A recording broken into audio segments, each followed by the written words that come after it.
자, 이제 오늘부터 우리가 몇 주 동안은 이제 성경의 신비들에 관해서 한번 이제 우리가 공부하는 시간을 갖겠습니다. 한번 7신비를 공부해 본 적이 있어요. 그렇죠? 하지만 성경에 게시된 신비들은 7신비만 있지는 않습니다. 여러 가지 아주 다양한 신비들이 있는데, 일단 우리가 이 신비들을 공부하기 앞서 이 신비들을 하나님께서는 이 땅에 누구에게 맡기셨는가를 다시 한번 잘 여러분이 인지하셔야 돼요. 그리고 여러분이 그 신비들을 맡았다면 여러분은 그 신비들을 꿰뚫어 볼 수 있는 통찰력과 또 분별력을 가져야 되고, 그리고 이제 성경에 여러분에게 계시해 주신 이 신비들, 이에 관한 지식들을 여러분이 잘 배우고 소화시킬 수 있어야 합니다. 특히 놀라운 것은 우리는 지금 몇 주 동안 세대주의를 공부했단 말이에요. 참 여기 있는 신비들도 하나님의 경륜에 따라서 다양하게 나타나는 거예요. 그러니까 세대적 진리를 이렇게 믿지 않고 배우지 않은 사람은요, 성경에 깜깜할 수밖에 없는 거예요. 이제 이따 보겠지만, 그래서 어떤 집단들이 나오냐, 박옥수 같은 집단이 나오는 거예요. 비밀이다. 죄사함은 비밀이다. 비밀이 어디 있어요? 하나님께서 인간의 죄를 사하신 것은 2000년 전에 다 공개된 사항인데 그거를 비밀이라고 갖다 붙이고 있는 거예요. 왜 그러냐? 개역 성경에는 신비란 단어가 다 비밀로 변개되어 있기 때문에 그러는 거예요. 오늘 여러분은 그 개념을 다시 한번 명확하게 이렇게 파악을 하고, 또 이제 오늘은 이제 우리가 하나님께서 우리에게 계시해 주신 이 신비들을 우리가 어떤 자세로 받아들이고, 또 그 신비들을 맡은 청지기로서 우리는 어떤 믿음 생활하는가, 오늘 이제 우리가 마음가짐을 주로 공부할 거고, 다음 시간부터 구체적으로 그 신비들을 하나씩 이제 우리가 살펴보겠습니다. 자, 그래서 오늘 이제 첫 번째 시간은 제 1과 거기 나온 대로 하나님의 신비들을 맡은 청지기다 그랬어요. 자, 다음 페이지 여러분 넘겨보시면, 자, 신비란 무엇인가에 대해서 이제 거기에 박스 칸에 설명이 되어 있습니다. 자, 개역 성경은 신비를 비밀로 바꿨단 말이에요. 일례로 우리는 경건의 신비라고 하는데 개역 성경은 경건의 비밀이라 그래요. 그러니까 이 한글 성경이 얼마나 심각하게 이렇게 왜곡되어 있는지를 봐야 돼요. 자, 거기 보면 신비는 비밀과 같아요, 달라요? 다릅니다. 여러분, 우리 한글의 어감을 한번 생각해 보세요. 신비랑 비밀이랑 똑같을까요? 아니에요. 영어도 신비는 미스테리라고 그러고 비밀은 시크릿이라고 얘기합니다. 비밀은 어떤 성격을 가지냐면 꼭꼭 감추어져 있죠. 그렇죠? 비밀은 공개되는 게 아니에요. 감추어져야 되는 거예요. 그런데 신비는 그렇지가 않아요. 신비는 감추어지는 것이 아니라 때가 되면 이것이 계시가 되고 또 인간들에게 전파된다는 사실이에요. 그럼 왜 신비라 그럴까요? 인간의 이성으로 헤아릴 수 있는 영역이 아니기 때문에 그래요. 그래서 이 신비는 우리가 이거를 분석을 해서 이해가 되고 나서 받아들인다가 아니에요. 신비는 성경에 게시된 분명한 진리라는 사실을 여러분이 인정하고 먼저 받아들일 때 여러분이 그 안에서 깨닫게 되는 거예요. 하지만 비밀이라 그러면 이거는 앞뒤가 안 맞아요. 왜요? 비밀은 감춰야 되거든요.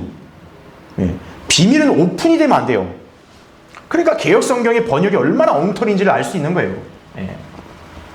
여러분, 하나님께서 인간들에게 다 꼭꼭 숨겼나요? 아니라고요. 하나님께서는 다 계시하신 거예요. 때에 따라서 그 위대한 진리들을 계시하셨고, 특히나 하나님은 육신으로 자신을 인간에게 나타내셨다고요. 그게 무슨 비밀이에요? 근데 그건 우리의 머리로 이해할 수 있는 영역이 아니기 때문에 신비라고 얘기를 하는 거죠. 자, 클라네스 라키는 신비에 대해 이렇게 말했어요. 자, 이렇게 설명합니다. 신약 성경에서 신비는 아무도 이해할 수 없는 어떤 것이 아니라 태초부터 오직 하나님만 알고 계셨던 바 그분의 목적과 계획에 따른 진리로서 그분께서 계시하는 때가 오기 전까지는 인간의 지식에서 보류되었다는 얘기죠.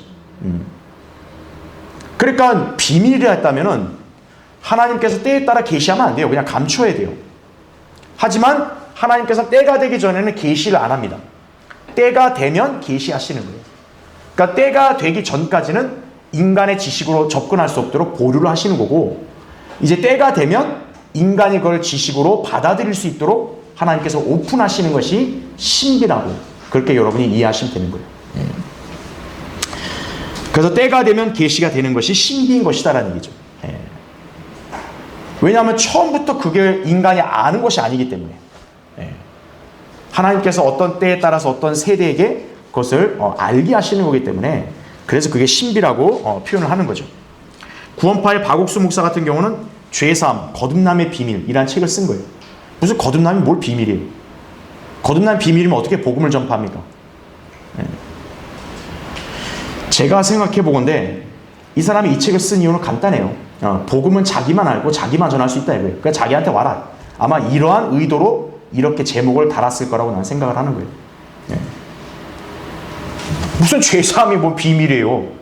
여러분 예수님이 십자가에서 인류의 죄를 대속하기 위해 피 흘려 죽으신 거 여러분 비밀이에요?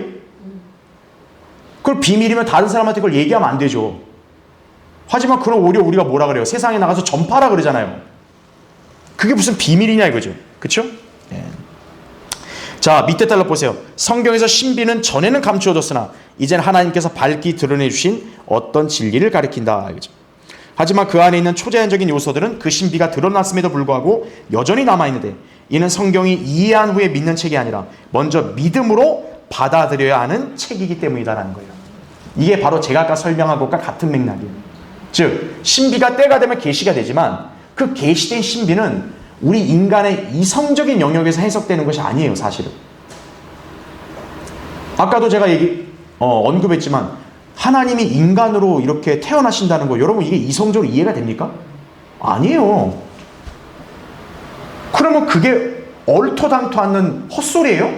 아니죠. 성경에서 분명하게 증거하는 진리입니다. 예수 그리스도가 하나님이시라는 것은 이거는 불변의 진리예요. 그러나 그건 우리 인간의 머리로 이해할 수 있는 게 아니에요. 뭡니까? 받아들이는 거예요.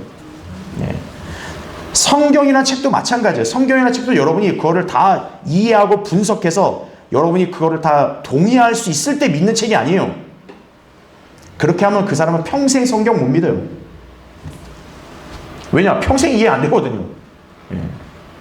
어떻게 처녀가 애를 낳아요? 그게 생물학적으로 과학적으로 가능한 일입니까? 동정녀 탄생이 어떻게 말이 됩니까? 그건 이해하는 게 아니에요. 그건 그냥 믿는 거죠. 우리가 성경을 그렇게 이렇게 받아들인다면 성경에 게시된 신비들을 여러분이 그것을 이해하고 믿고 깨닫는데 어려움이 없다는 얘기예요. 그렇죠? 자, 성경에는 신비가 한 가지만 있는 것이 아닙니다. 다양한 신비들이 있어요. 그렇죠? 그래서 고린도전서 4장 1절에는 이런 말씀이 나오는 거죠. 자, 여러분도 하나 펴보시죠. 고린도전서 4장. 자, 고린도전서 거기 4장 1절부터 2절 보세요.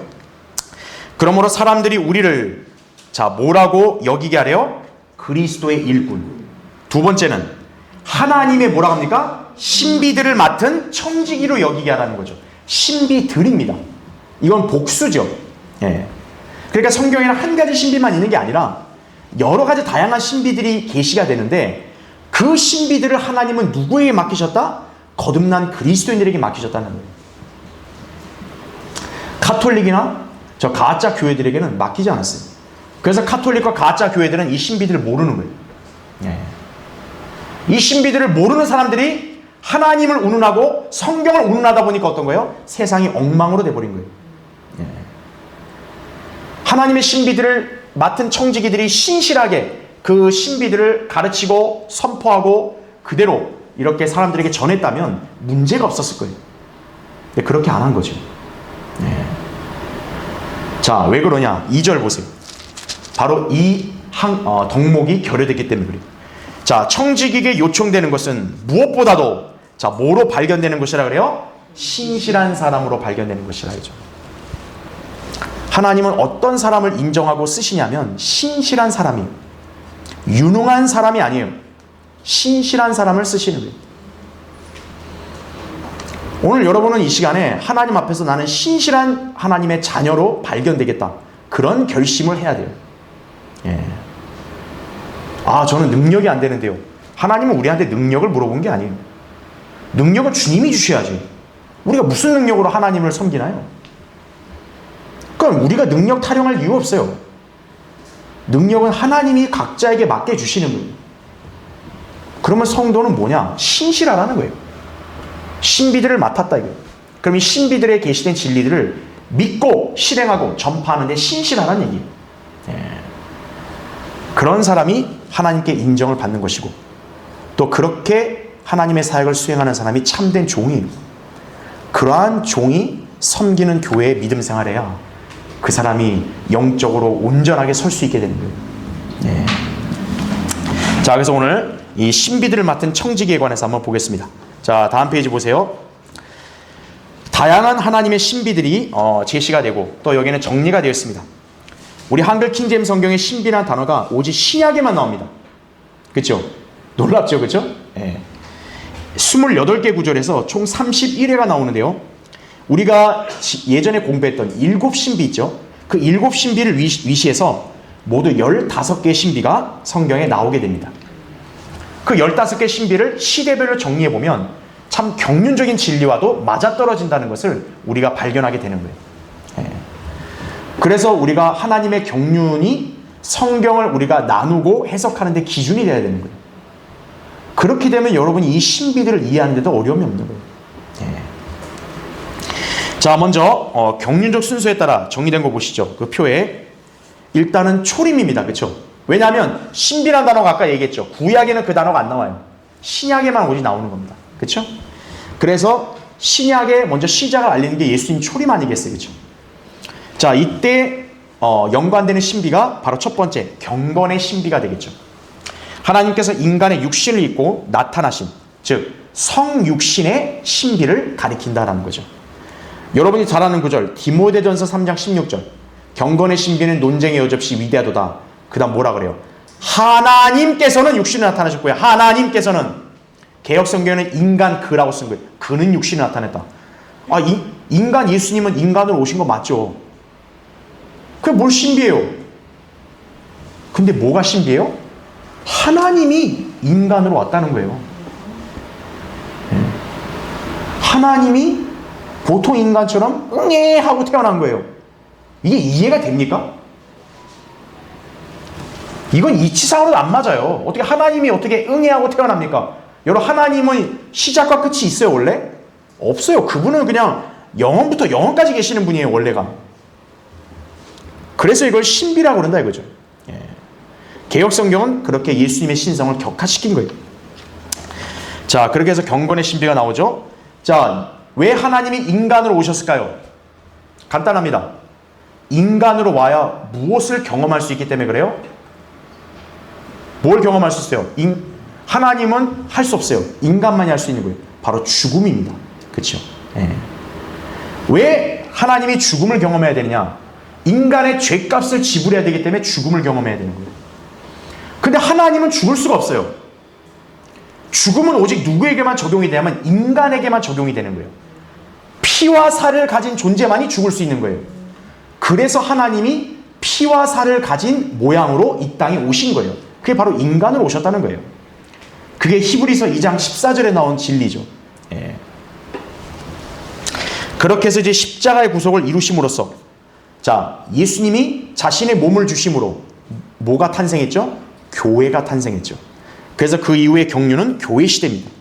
자, 그래서 교회 시대와 연관된 신비는, 자, 두 번째 그 도표에 보면 복음의 신비, 예수 그리스도의 죽음, 장사, 부활.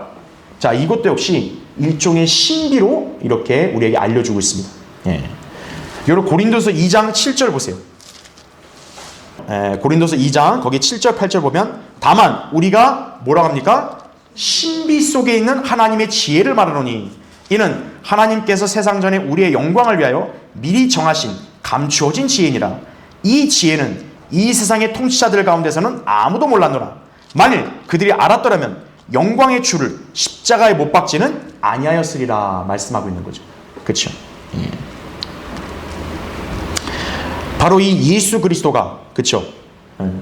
하나님이신 그분이 우리 인간을 대신하여 죽으시고 부활하실 것이라는 것을 그 이전에는 뭐예요? 하나님이 감추어둔 거예요. 인간에 계시 안 했다는 거죠.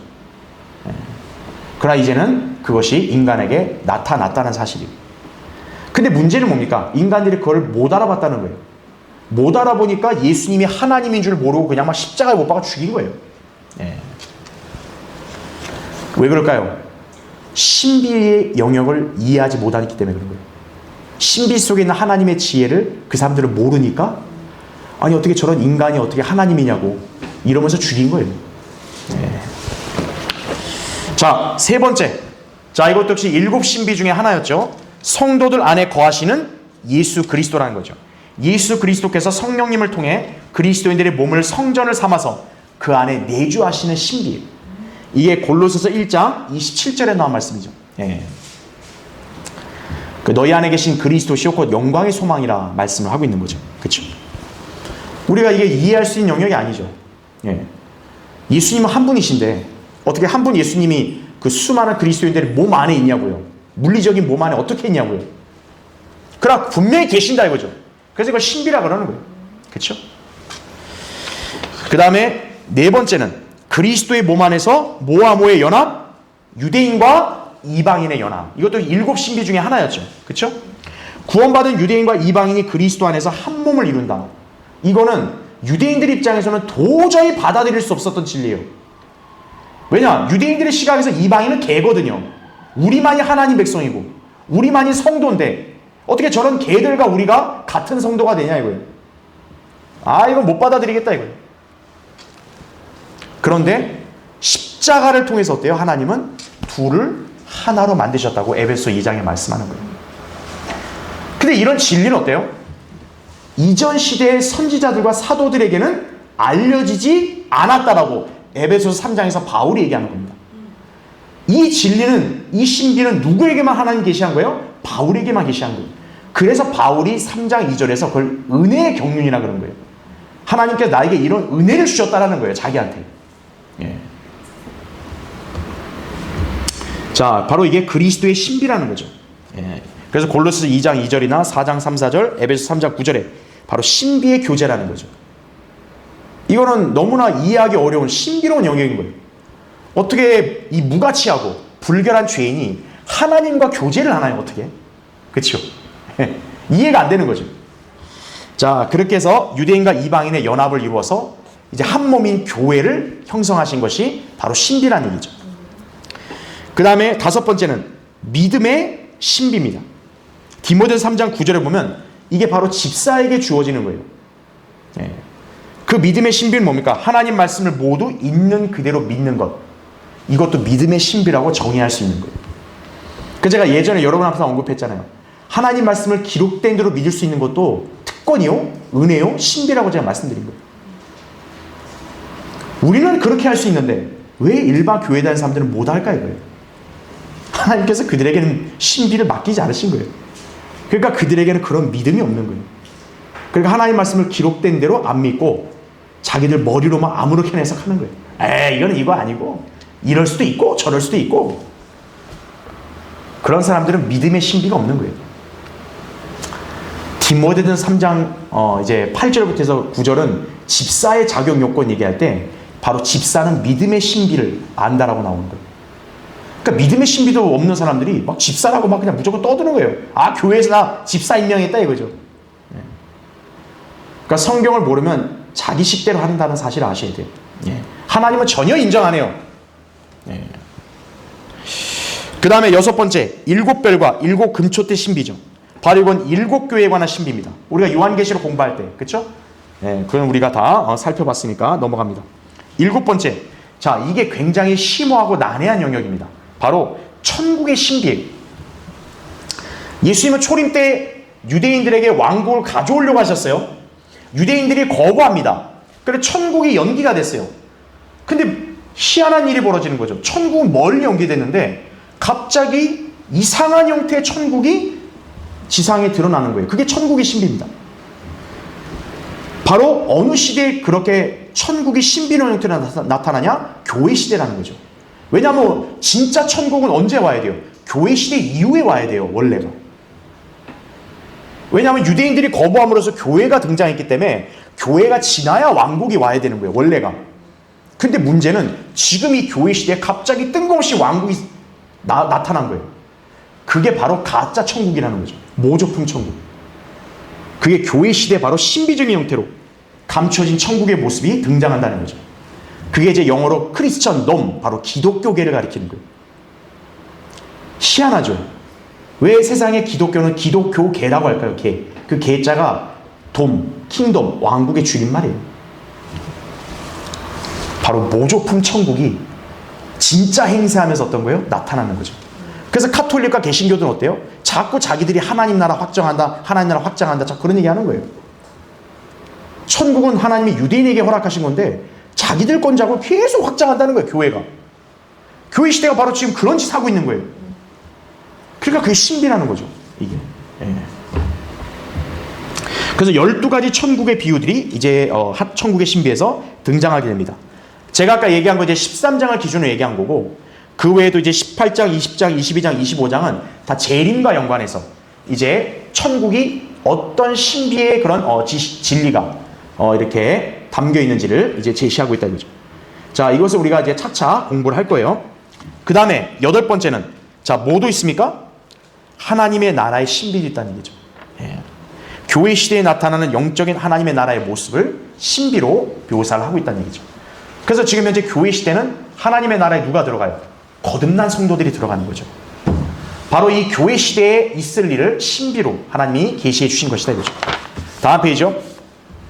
그 다음에 이제 교회 시대의 마지막 신비, 교회 휴거의 신비입니다. 휴거가 됨으로써 이제 교회 시대가 종료가 되는 거죠. 그렇죠? 예수 그리스도께서 공중으로 오실 때, 자, 그리스도인들이 어떻게 돼요? 휴거되는 거예요. 그래서 휴거도 신비예요. 예. 자, 그래서 한번 찾아보죠. 고린도서 15장 한번 보세요.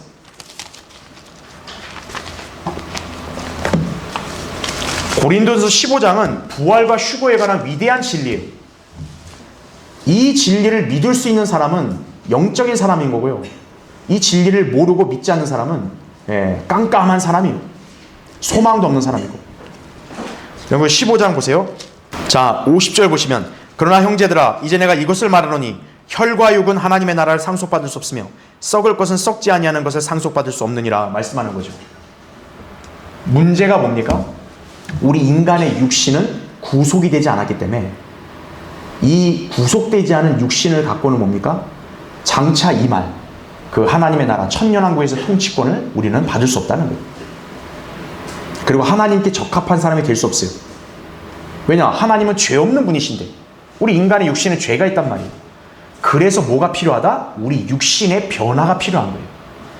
바로 그 변화가 언제 일어납니까? 휴거 때 일어난다는 얘기예요. 근데 그 변화는 의학적으로, 과학적으로 설명할 수 있는 영역이 아니에요. 그 신비예요, 이게. 그래서 거기 51절 보세요. 보라, 내가 너희에게 뭐라 합니까? 한 가지 신비를 말하노니 우리가 다 잠잘 것이 아니오 오히려 우리가 모두 어떻게 해요? 변화될 것이니. 언제요? 52절. 마지막 나팔 소리에 눈 깜짝하는 순간에 그라리라 그러죠. 잘 여기서 주목해 주세요. 그냥 나팔이 아니라 뭐요? 나팔 소리예요. 이 덜 떨어진 사람들은 이 마지막 나팔 소리를 요한계시록 11장에 그 7째 나팔에다 갖다 붙이는 거예요. 한심하게 이를 데가 없죠. 그 요한계시록 11장은 문맥이 뭡니까? 지상재림이거든요. 휴거 끝나고 지상재림이거든요. 그때 이제 7째 나팔이 불리거든요. 그때 휴거를 여기다 갖다 붙이는 거예요. 그러니까 교회도 환난을 통과한다. 헛소리하고 있는 거예요. 그 7째 나팔은 요한계시록 11장 여기다 나팔은 천사가 부는 거예요. 이게 지금 천사가 붑니까? 아니죠. 마지막 나팔 소리는 뭡니까? 데살로니가전 4장 16절에 보면 주께서 호령과 천사장의 음성과 하나님의 나팔 소리라고 얘기해요. 주님의 우렁찬 그런 위험 있는 호령을 가리키는 거예요. 그게 나팔 소리 같이 들린다는 얘기예요. 천사가 부는 게 아니고. 그 나팔 소리가 나면 이제 어느 순간이요? 눈 깜짝하는 순간. 여러분, 사람은 몸이 깜짝할 때 팍 바뀌다고 생각해봐요. 여러분, 그게 이성적으로 이게 가늠이 돼요? 근데 성경에 분명히 그렇게 기록되어 있는 거예요. 계속 보시죠. 나팔 소리가 나면 일단 어떤 일이 벌어져요? 죽은 자들이 먼저 부활한다. 근데 자기 몸으로 부활하는 게 아니라 보세요. 뭐로? 썩지 아니하는 몸으로 일으켜진다. 그 다음에는 살아있는 우리도 어떻게 된다? 변화된다. 우리는 죽을 필요 없잖아요. 살아있는 우리는 이 상태로 변화가 되는 거예요. 그래야 이 썩을 몸이 뭐라 합니까? 반드시 썩지 아니할 몸을 입고 이 죽을 몸이 반드시 뭐라 그래요? 죽지 아니할 몸을 입으리라 이거죠. 그래서 이 썩을 몸이 썩지 아니함을 믿고 또 이 죽을 몸이 죽지 아니함을 믿게 되면 이제 우리가 변화되면 이거예요. 그때는 뭐라 합니까? 사망이 어떻게 됐다? 승리 속에 삼킨 바 되었느니라고 기록된 말씀이 이루어지리라 하죠. 사망이 완전히 끝나버리는 거예요. 그래서 그리스도인이 주님이 이제 공중에 재림하셔서 우리를 호령을 하셔서 우리를 부르실 때, 휴거될 때 우리 몸이 변화되면 다시는 죽지 않는 거예요. 그러니까 이 몸은 누구와 같은 몸이라고 우리가 알고 있어요? 예수 그리스도와 같은 몸이라고. 이게 신비라는 거죠. 여러분이 잘 알아야 될 것은 휴거 자체가 신비가 아닙니다. 왜냐? 구약 성경에는 이미 환난 성도의 휴거에 관한 계시가 다 있어요. 그래서 이 사람들이 부활의 신앙 다 있습니다. 여러분 대표적으로 어때요? 욥이 그랬죠. 욥이 욥기 19장에 뭐라 그래요? 내가 내 몸을 입고 하나님을 본다 그러잖아요. 다니엘도 자기 몸으로 일어서서 이제 그 땅에 들어간다고 분명히 약속을 받았어요. 그게 뭐냐면 구약 성도들도 부활을 믿은 거예요. 근데 왜 이게 신비냐면 신약 성도인 그리스도인들이 변화된 몸을 입고 휴거된다는 것은 이거는 계시가 안 된 거예요. 구약에서는. 오직 구약은 뭡니까? 유대인들 자기들이 자기 몸으로 훗날 천년왕국 직전에 부활해서 우리는 다시 약속의 땅 들어간다. 이거밖에 모르는 거예요. 이 사람들은. 그런데 그거보다 먼저 어떤 일이 벌어져요? 교회가 먼저 환난 전에 변화되고 것이 있었던 거죠. 그거를 이 사람들은 알아요 몰라요? 구약 선지자들은 모르는 거예요. 그게 감추어졌던 거예요. 그걸 오직 누구에게만 계시했다? 사도 바울에게만 계시한 거예요. 그래서 바울이 그것이 하나님의 은혜라고 이렇게 얘기한 거예요. 그게. 예. 그래서 이걸 신비라 그런 거예요. 왜? 때가 되기 전에는 계시가 안 됐거든요. 하나님께서 바울에게 알게 하기 전에는 이게 계시가 안 된 거예요. 그러니까 몰라요. 이 사람들은 교회도 모르고 유대인과 이방인이 한 몸이 돼? 무슨 뭐 예수님 같은 몸 부활돼? 이거는 전혀 상상도 못할 일이에요. 이 사람들은. 구약에서의 부활은 오직 하나예요. 자기 몸을 입고 부활하는 거예요. 하지만 우리 신약 성도는 달라요. 우린 예수 그리스도 같은 몸으로 변모되는 거예요. 그게 우리와 유대인들의 결정적 차이예요. 왜냐? 우리는 하나님의 아들들이기 때문에 그런 거예요. 아들들. 하나님의 아들은 예수 그리스도. 우리 하나님의 아들들. 그래서 예수님이 우리를 형제들이라 부르는 거예요. 히브리서 2장 12절에 형제들. 근데 휴거를 안 믿어요? 그럼 뭐하러 교회를 다닙니까? 그죠? 네. 복 받으러 다니는 거예요? 네. 그 번지수 잘못 짚은 거죠. 네. 그래서 이것이 복된 소망이다 이거죠. 그 예수님은 일찍이 예고하셨어요. 나는 부활이요 생명이니 나를 믿는 자는 죽어도 살 것이며 이게 바로 죽은 자들이라는 거예요. 살아서 나를 믿는 자는 영원히 죽지 아니하리라 이거죠. 살아서 변화된 성도예요. 그 뒤에 하나 질문하죠. 내가 이것을 믿느냐? 이거예요. 못 믿겠는데요. 그럼 이제 그 사람은 이제 이 땅에 남아 대환란 들어가는 거예요. 아멘! 그럼 그 사람 올라가는 거예요. 네. 지긋지긋하고 끔찍한 재앙을 겪지 않고도 올라가는 거예요. 그렇게 소망이에요, 그게. 그런 소망이 없다면요, 교회를 다닐 이유가 없어요. 왜 다닙니까? 교회를 도대체. 자, 이것도 이제 나중에 우리 차차 하기로 하고요. 그 다음에, 그래서 이제 교회 시대가 끝나면 그 뒤에 나오는 경륜이 뭐예요? 환란 시대입니다. 환란 시대와 연관된 신비는, 자, 거기 10번 보면, 불법의 신비죠. 바로 이건 이제 사탄이 적그리스도로 이제 육화되는 그런 신비를 가리키는 거죠. 짐승의 신비라고도 계시록 17장 7절에 묘사가 되고 있고, 특히나 데살로니가서 2장 2절부터 8절에 아주 상세하게 나오죠. 예. 현재는 막는 자가 그걸 막고 있어요. 멸망의 아들이 육화돼서 나타나는 걸 지금 스스로 막고 있는 거예요. 하지만 이제 때가 되면 그 자가 이제 육신으로 이 땅에 나타나게 된다는 사실이죠. 그렇죠? 그 다음에 11번 큰 바빌론의 신비. 성도들의 피에 취해 있는 로마 카톨릭에 관한 신비라는 거죠. 이게 바로 여자의 신비라고 계시록 17장에 우리가 보면 되는 것이죠. 바로 바티칸. 그렇죠? 네. 큰 바빌론의 신비라는 거죠. 그 다음에 12번째 그리스도와 신부인 교회입니다. 이게 왜 환란일까요? 바로 환란 끝에 예수 그리스도와 교회가 혼인을 차거든요. 바로 이거 어린 양의 혼인식에 관한 얘기인 거예요. 예수 그리스도와 그분의 신부인 교회가 이제 지금 한 몸을 이루었고, 그죠? 그리고 장차 어린 양의 혼인식 때 이제 결혼을 하게 된다는 얘기죠. 이거 이해할 수 있어 없어요? 이해할 수 없는 거예요. 왜입니까? 지금 교회는 이 땅에 있고 예수님은 하늘에 계신데 우리가 어떻게 한 몸이에요? 그렇죠? 그리고 그리스도인들의 숫자가 얼마나 많은데 그게 어떻게 한 몸이냐고요? 이거는 물리적으로 이해하는 게 아니에요. 그 신비라고 말씀하는 거예요. 네. 자, 그리스도와 신부인 교회에 관한 신비 했고, 그 다음 재림. 자, 13번에 하나님의 신비로 묘사가 됩니다. 하나님이신 예수 그리스도께서 바로 세상을 통치하시기 위해 재림하시는 신비를 가리키는 거예요. 네. 그러니까 이게 하나님의 신비라는 거죠. 거기 구절을 나중에 여러분 이제 같이 살펴볼 거고요. 그 다음에 14번. 이것도 굉장히 중요합니다. 이스라엘의 회복이에요. 바로 재림 때는 이스라엘이 회복되는 것이 신비라는 거죠. 왜냐하면 그 전까지 이스라엘의 특징이 뭡니까? 이스라엘 일부가 완고하게 되어 있는 거예요. 메시아를 거부한 채로 완고한 이스라엘의 상태가 이제 재림 때 어때요? 극적으로 바뀌어서 이스라엘이 회심을 하는 거예요. 그래서 민족적으로 구원받는 것이 로마서 11장 25절 26절에 나온 거죠. 그리하여 온 이스라엘이 구원을 받으리라 이렇게 나온 거죠. 예. 그런데도 이 이스라엘의 회복을 믿지 않아요, 대다수 교회들이. 그러니까 성경을 대체 뭘로 보는 건지. 예? 그걸 무슨 영적인 이스라엘을 갖다 붙이고 있는 거예요. 로마서 11장 전체 문맥이 유대인과 이방인을 딱 구분해서 얘기하고 있는데 그것도 모르고 이걸 갖다가 예? 이스라엘, 이거 영적 이스라엘이라고. 그럼 영적 이스라엘이 뭐 회복되는 게 무슨 의미인데요, 그게? 여러분, 이게 들으실 때 뭐 허우맹랑하다 보죠? 대다수 교회 다 그렇게 믿고 있어요.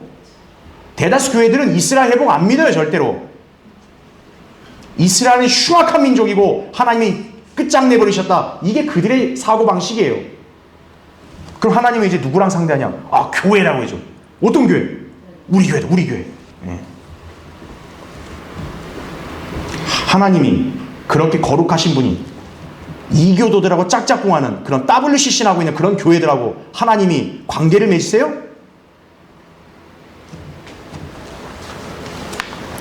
이렇게까지 얘기했는데도 그냥 그 교회도 그냥 가는 거예요, 사람들은. 네. 그래서 여러분들 하나님의 은혜에 감사하셔야 돼요. 나는 정도로 들어왔구나. 하나님께서 세우신 참다운 교회에서 믿음 생활하는구나. 그걸 여러분은 알았다는 것 자체가 그것도 하나님 은혜예요. 왜 일반 사람들이 우리보다 뭐 IQ가 떨어지겠어요? 똑똑한 사람도 얼마나 많은데? 근데 이걸 분별을 못 하잖아요. 하나님께서 가려버리신 거예요, 눈을. 네. 우리는 성경에 기록된 예언 그대로 믿는 거예요. 이스라엘 회복된다 이거예요. 이스라엘은 이스라엘이고 우리는 교회다 이거예요. 이스라엘은 여호와 하나님의 신부이지만 우리는 어린 양의 신부라 이거예요. 어린 양의 혼인식 때는 우리가 주인공이에요. 근데 뭐가 아쉬워서 그렇게 이스라엘 자리를 탐내냐고, 그렇게 이스라엘 자리를 그렇게 갖고 싶은 거예요? 우리가 이스라엘이다 이거예요. 그러니까 슈거도 안 믿는 사람들이니까 그런 거죠. 그렇죠? 자, 왕국 영원과 관련해서 15번째 만물의 회복입니다. 때가 찬 경륜 안에서 만물을 그리스도 안에서 하나로 함께 모으시는 것. 이거 역시 또 신비입니다. 그래서 이것을 때가 찬 경륜이라고 해요. 하나님이 인류 역사를 다루시는 그 경영 방식, 경륜이 때가 다 차는 거예요. 이제 그리스도 안에서 영원 시대 하나로 다 모이게 되면. 예. 그래서 이제 영원 세계 뭡니까? 우주가 그리스도 안에서 하나가 되는 거예요. 여러분, 이게 인간적으로 이해가 되세요? 이거는 이해할 수 있는 게 아니에요. 이거 이해하려고 그러다가 사람 머리 돌아버리는 거예요. 이 진리는 기록된 그대로 받아들이는 거예요. 하나님께서는 영원 세계에서 이제 만물을 그리스도 안으로 모으시는구나. 이제 그리스도 안에서 하나가 되는구나. 그리스도는 어디에요? 하나님 안에 계시는구나.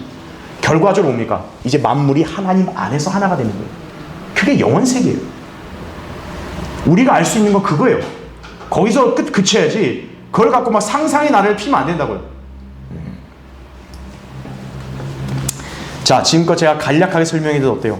야, 내용 참 방대하고 흥미진진하겠죠? 앞으로 기대하시고 참석하셔야 되겠죠? 자, 그럼 이번에는 신비들을 맡은 청지기에 대해서 보겠습니다. 자, 아까 우리 고린도서 4장에서 우리를 무슨 직분으로 일컬었습니까? 청지기라고 우리를 하나님께서 부르셨어요. 청지기는 영어로 스튜어드입니다. 그래서 여러분 비행기 타면 누가 있어요? 스튜어디스가 있잖아요. 그러니까 여러분 청지기가 어떤 일을 하는지를 대충 연상이 가겠죠. 아, 이런 일을 하는구나. 그러니까 청지기는 뭡니까? 성경에 등장하는 100여 개의 청지기 가운데 하나인데 히브리어로 그 뜻이 달리는 종이에요. 먼지 속을 달리는 자라는 의미를 가진 집사와 잘 어울린다는 거죠. 다음 페이지 보세요. 여러분 집사라는 단어의 어원은 또 뜻이 뭐냐면 먼지 속을 헤치고 다닌다는 거예요. 그게 뭐냐면 집사는 앉아가지고 야, 나 좀 불러봐라 이게 아니라 집사는 막 바쁘게 다니면서 막 이리 섬기고 저리 섬기는 게 집사예요. 집사는 그냥 막 굴러다니듯이 가서 일하고 섬겨야 되는 사람이에요. 네. 청지기도 역시 그와 똑같은 거예요. 오늘날의 신약시대 청지기는 목사입니다. 그래서 목사는 이게 아닙니다. 이게 음식이 왜 이래? 이게 아니에요. 목사는 섬기는 사람이에요. 말씀으로 섬기는 사람이라고. 네. 근데 가짜 교회들은 뭡니까? 굴림을 하는 거죠. 그걸 직분으로 계급, 체계화를 만들어서 굴림하게 하는 거예요. 집사도 모자라니까 뭡니까? 권사를 만들고 장로를 별도로 만들고 그 장로 달면 뭐 대단한 줄 아는 거예요. 예. 다 돈 주고 산 거죠. 그 장로가. 그 장로들 중에 성경 아는 사람 있을까요? 신비들 아는 사람 있을까요? 없어요. 자, 다음 페이지 넘어오셨죠? 예. 그래서 맨 위에 밑줄 친 거 보세요. 청지기는 기본적으로 뭡니까? 주인의 재산과 소유를 관리하는 사람이에요. 그러니까 청지기는 회장이 아니라 청지기는 관리자예요. 예. 주인의 집안을 경영하고 돌보는 사람이다라는 거죠. 예. 그렇기 때문에 청지기는 주인이 볼 때 아무나 시킬 수 없어요. 왜? 자기의 재산을 속속들이 알고 그거를 그 사람한테 맡겨야 되는 거기 때문에 여러분 우리 자기 자신의 돈을 함부로 남한테 맡기나요? 아니죠.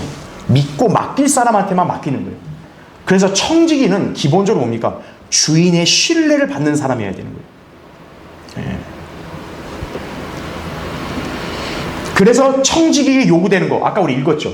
무슨 사람으로 발견된다? 신실한 사람. 신실하다는 건 변화명 거예요. 예. 온갖 마음속에 흑심이 가득한 사람은 그래서 신실한 사람이 아니에요. 예. 그래서 주인의 신임에 부응하기 위해서 청지기는 신실하고 현명하게 행동해야 되는데 자, 일단 선해야 되는 건 맞죠? 근데 여기서 더 중요한 게 있습니다. 여러분들 이 원칙을 기억하셔야 돼요. 적은 일에 신실한 사람이 큰 일도 신실한 거예요. 주인이 청지기를 평가할 때는요, 한 가지의 작은 일을 맡겼어도 그 작은 일에 신실할 때 주인이 그를 신뢰하는 거예요. 그러면 주인이 어떻게 하냐? 더 많은 걸 맡기는 거예요. 여러분도 주님께 인정을 받고 주님을 출중하게 잘 섬기고 싶다면요, 현재 여러분이 할 일을 최선을 다하셔야 돼요. 신실하게 하시면 하나님이 여러분을 더 크게 쓰신다는 사실을 아셔야 합니다. 네. 처음부터 하나님께서 어떤 사람한테 거창한 일을 안 맡기세요. 하나님께서 하루아침에 야, 일로 와, 목사해라, 이런 분이 아니세요. 제가 목자로 부르심받아 이제 여기서 주님 섬기기까지 하루아침에 된 게 아닙니다. 하나님께서 저를 양육을 하시면서 저에게 맡기신 게 뭐냐? 주일학교 교사, 우리 크리스찬 중고등학교 기숙사 학생들을 관리하는 사감, 하나님이 다 맡기신 거예요. 지금 돌이켜보건데요, 저는 그때 내가 이 일을 할 수 있을까? 내가 왜 이 일을 해야 될까? 약간 그런 이렇게 자신감이 약간 결여된 모습도 있었다고요. 근데 알고 보니까 하나님이 저를 테스트하신 거예요. 맡기시고 필요한 지혜와 영역을 주시는 거예요. 그래서 우둔한 저도 그 일을 감당하니까 하나님이 어떻게 한 거예요? 이제 너는 더 이제 큰 양들을 맡아라. 그래서 하나님이 목자로 부르시는 거예요. 이게 신실함입니다. 신실함. 적은 일에 신실한 사람을 하나님이 큰 일을 맡기시는 거예요. 여러분이 교회에서 지금 작은 일을 하고 있다고 생각하세요? 그 작은 일 하나에 여러분이 신실해 보세요. 그럼 하나님이 여러분을 더 많은 일을 맡기시고 더 크게 쓰시고 여러분을 더 영화롭게 하시는 거예요. 예. 그걸 우리가 기억을 해야 됩니다. 그래서 아까 우리 봤다시피 청지기에 요청되는 가장 큰 동목은 신실함이라는 사실을 알아야 되는 것이. 왜 사도 바울을 하나님이 불러서 쓰셨을까요? 제가 늘 얘기하잖아요. 사도 바울은 자기 자신을 늘 어떻게 소개해요? 나는 죄수 중에 죄수라는 거예요. 사도 바울은 자신을 한 번도 자랑하진 않고, 자랑하는 것도 이제 그 하도 이 육신적인 교회들 때문에 자기를 소개하려다 보니까 그렇게 된 거지, 바울은 자기 인간에 대해서 자랑한 적이 없어요. 오히려 자기는 죄수라는 거예요. 왜? 자기가 거듭나기 전에는 예수 그리스도를 믿는 사람들 박해한 사람 아니에요. 여러분이 인간적으로 봤을 때 하나님이 그런 사람을 가장 위대한 성도로 쓰면 이게 공평합니까? 냉정하게 말하면? 그리스도인을 잡아 죽인 사람인데 근데 하나님은 그를 가장 위대하게 쓰겠대요. 그럼 여러분 입장에서 그 반발이 안 생기겠어요? 그럼 이 사람 때문에 희생당한 성도는 어떡할 거예요? 근데 주님은 조용, 넌 네 길 가라. 하나님이 결정하시는 거예요. 내가 얘를 그릇을 쓰겠다고. 그럼 하나님은 왜 그렇게 하셨는가? 하나님은 인간의 도덕성과 능력으로 평가하시는 게 아니에요. 신실함으로 평가하는 거예요. 사도 바울을 왜 하나님이 결국 불러서 그를 쓰셨냐면 바울이 자기가 맡은 일에 신실했기 때문에 그런 거예요. 그래서 하나님의 입장에서는 바울을 하나만 바꿔주면 돼요. 예수 그리스도를 알게 하면 이제 된다. 하나님은 그렇게 여기시는 거예요. 예수 그리스도를 모르니까 잡아 죽이는 게 자기 일인 줄 알고 열심히 한 거예요. 그래서 바울은 자기 일에 신실하죠. 하나님이 그 사람 쓰시는 거예요. 도덕성이 우수하고 뭐 IQ가 높아야 쓰는 게 아니에요. 그래서 디모데전서 1장 12절에도 바울이 그렇게 고백한 거예요. 그분께서 나를 신실하게 여기셔서 내게 직분을 맡기셨다라고 그렇게 고백을 한 거예요. 자, 오늘날 교회 시대는 하나님의 청지기로 누가 있냐면 바로 목사가 있습니다. 디도서 1장 7절에도 그렇게 나오죠. 자, 그럼 목사는 어떤 청지기예요? 하나님의 청지기로서 양무리를 맡은 거예요. 여러분은 다 하나님의 양들이. 근데 이 하나님의 양들을 이 땅에서 말씀으로 먹이는 일을 하나님이 저에게 맡기신 거예요. 그래서 저는 여러분한테 제 몸이 바스러진 한 있더라도 최선을 다해 여러분에게 말씀을 먹여야 되는 거예요.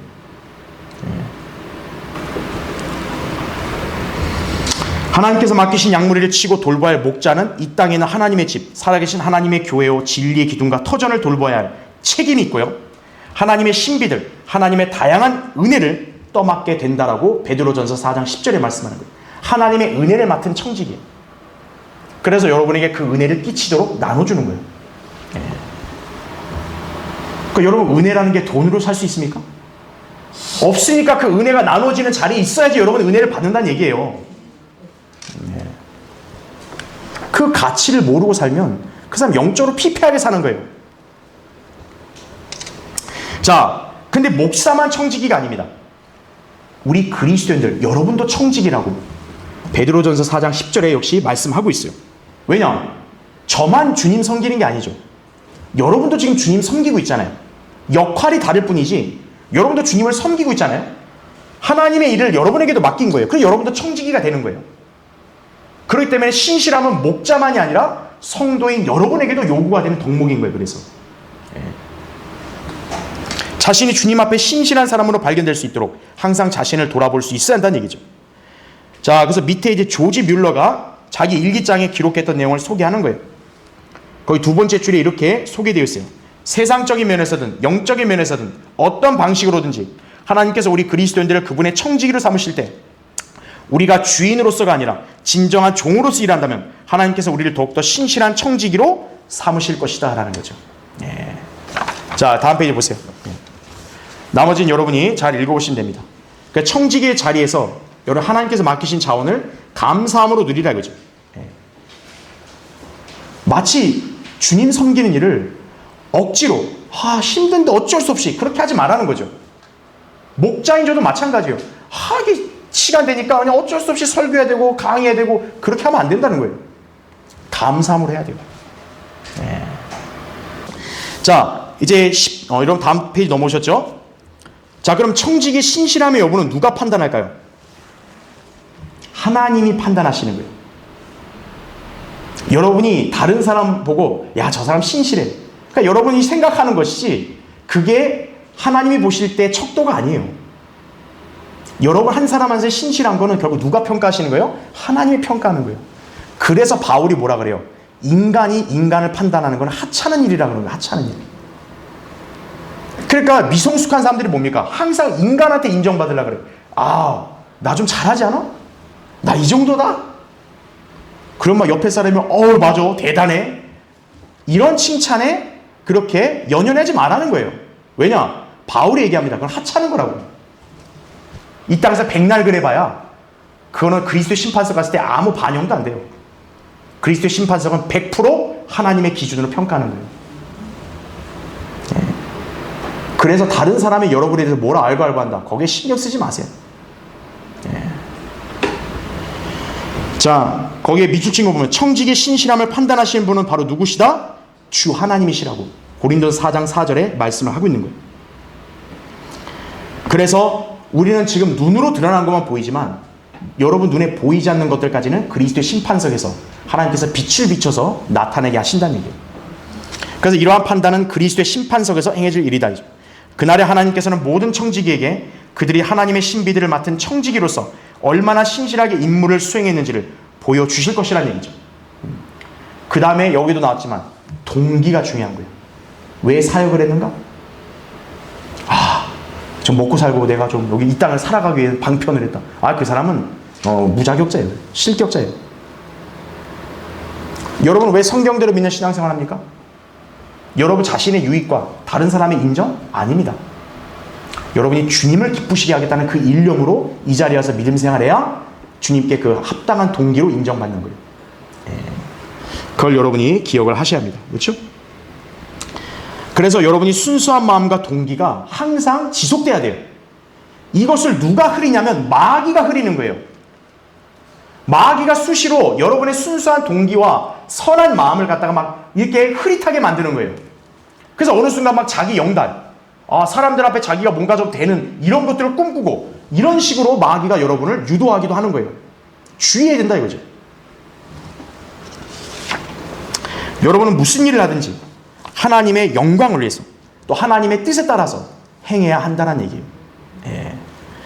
그래서 그리스도의 심판석에 서는 날 불로 모든 걸 다 태워보죠. 감추어졌던 모든 동기와 행실들이 적나라하게 드러나게 될 것이라는 얘기죠. 그때서야 비로소 어떻게 됩니까? 하나님께 칭찬받는 사람들이 있게 될 것이라는 얘기죠. 여러분도 칭찬에 목마르십니까? 주님께 가서 받을 그날을 기억하시면서 조금만 더 참으십시오. 네. 주님께서 칭찬해 주시는 그날을 우리 모두가 소망하며 기다려야겠죠. 그걸 위해서 우리는 하나님의 신비들을 맡은 청지기로서 신실해야 된다는 사실을 기억하시기 바랍니다. 지금.